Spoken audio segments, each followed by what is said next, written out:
Your privacy and security is very important. Hi, this is Justin Hitt from Inside Strategic Relations. You are constantly told by vendors, banks, financial services companies that your privacy is important to them and they'll protect it by any means. I even have a note here from, we're selling a property, title company. Footer of their email says, due to recent wire fraud and cyber attacks in our industry, the name of the company, will no longer wire proceeds, payoffs, and commissions. This is in the footer of an email where they have sent us the final documents as well as a FedEx label in a PDF format to finish the closing, and it includes the property owner's social security number, a copy of the trust details, and quite a other bit of private information, personally identifiable and private information. I'm kind of worked up about this because I see further the disclaimer in the email. It goes, blah, blah, blah, blah, requires vendors and other provide safeguard consumers' personal, non-public information. See, the security today is security theater. For the majority of the people you're working with, they are not as concerned about privacy as their email footers, as the statement their company makes.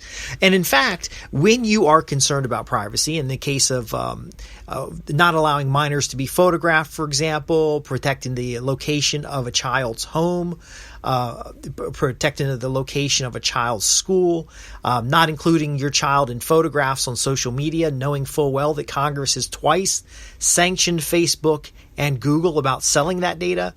When you mention these things, very often you'll be positioned as somebody who's a little crazy, who's a little bit on the edge, who's somebody who is, overly concerned about privacy.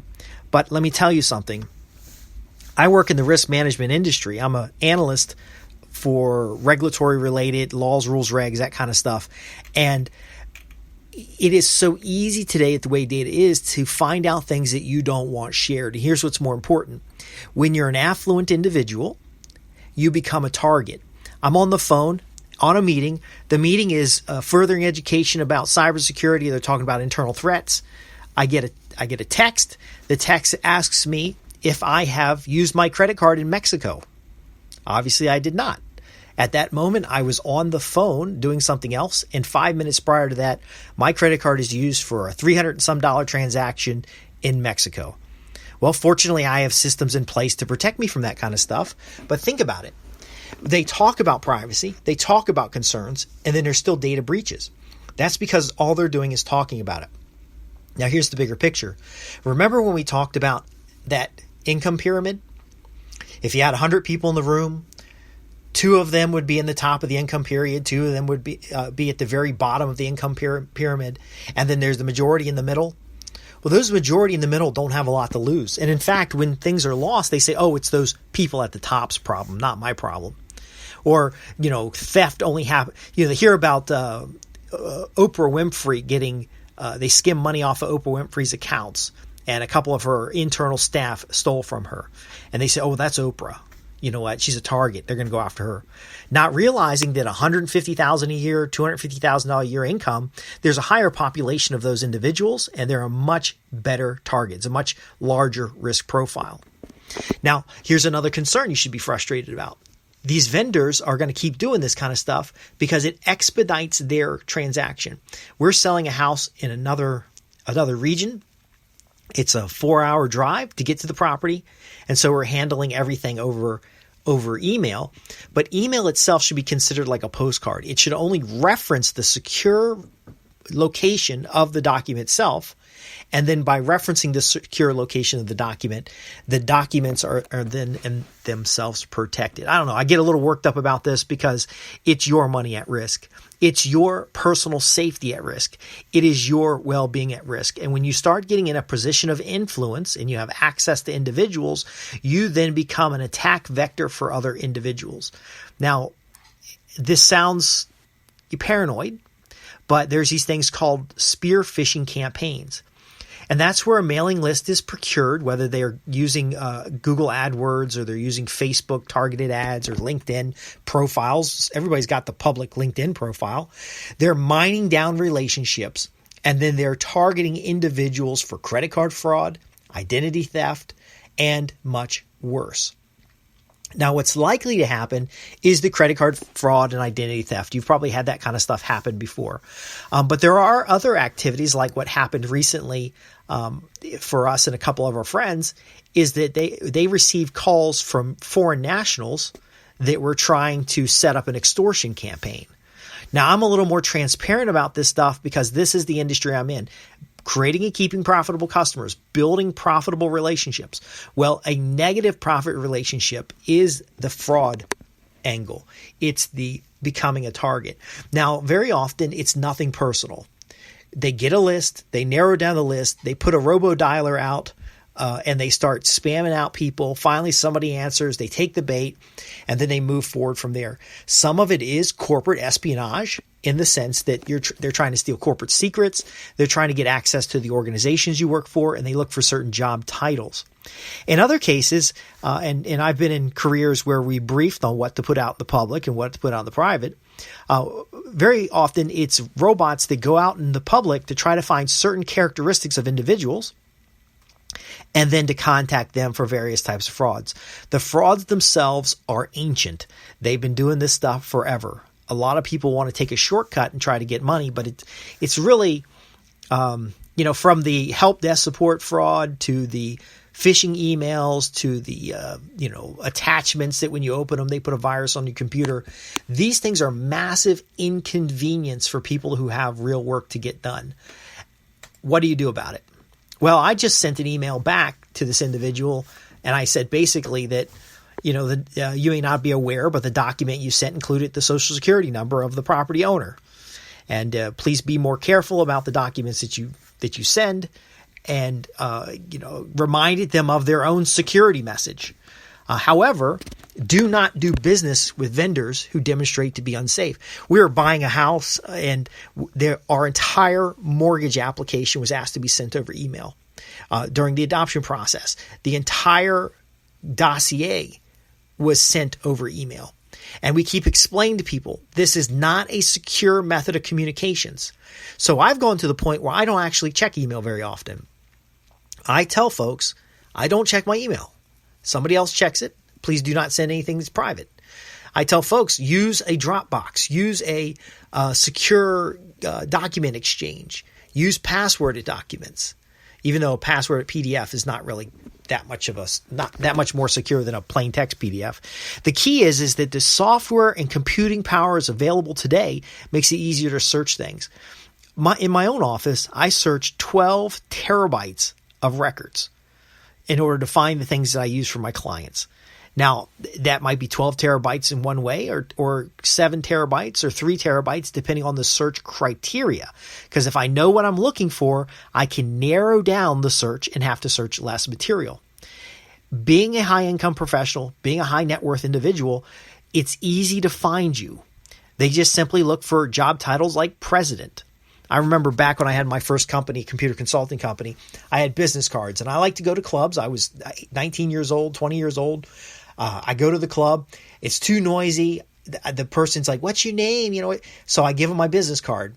Guaranteed, once you give them a business card that says president of an IT company, during the .com boom, all of a sudden you've got best friends everywhere. Invited to VIP events, be it invited to the, hey, let me buy you a drink, blah, blah, blah, because everybody was looking for a job. This was up in Northern Virginia and Washington, D.C. during the kind of the .com, and they were really pushing to be a East Coast Silicon Valley.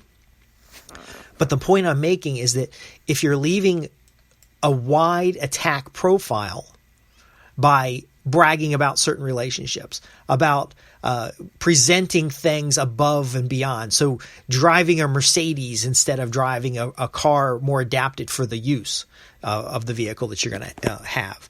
A friend of mine had a classic Mercedes, beautiful, incredible condition car. But when he ran his groceries, he drove a beat up old pickup truck. When he went to go pick up somebody from the airport, beat up, nasty old pickup truck, unless it was a client, and he drive the Mercedes. If he was driving back and forth to work, it was the Mercedes. But if he's driving around town, running errands, it was the beat up old pickup truck. Now he his background was security, and he understood that he's less likely to get carjacked in a beat up old pickup truck.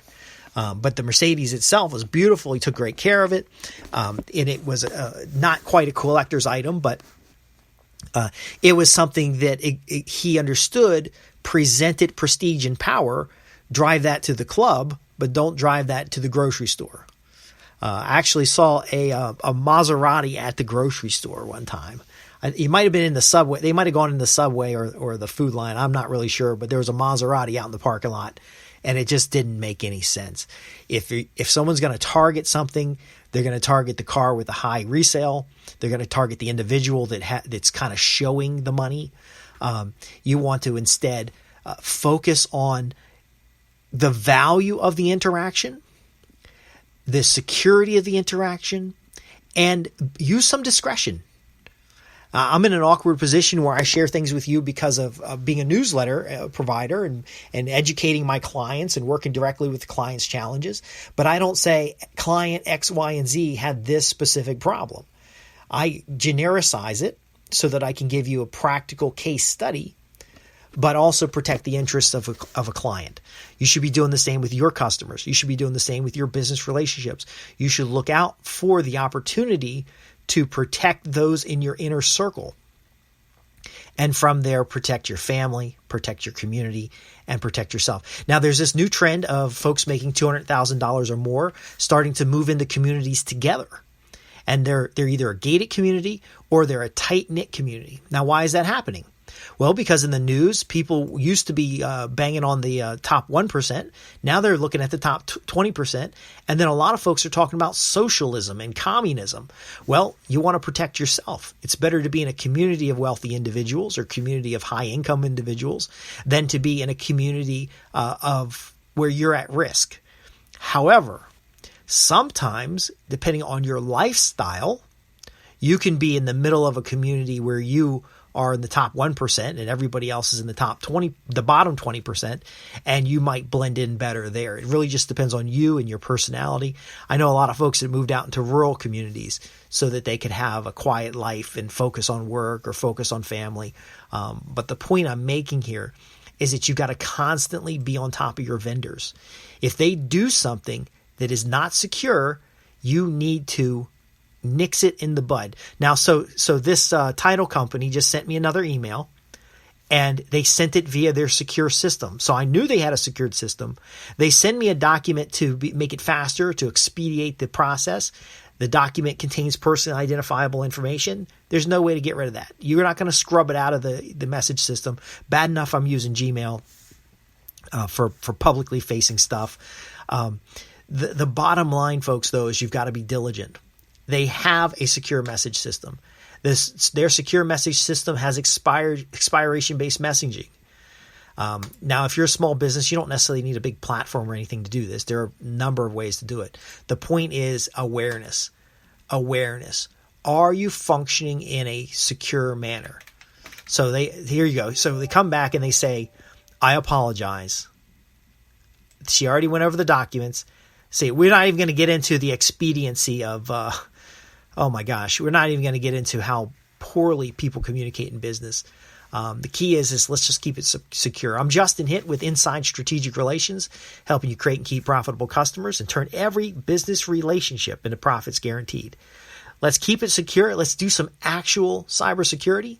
Let's do some actual protecting of information, and let's drive home that value that creates and keeps profitable customers and turns every business relationship into profits. Guaranteed.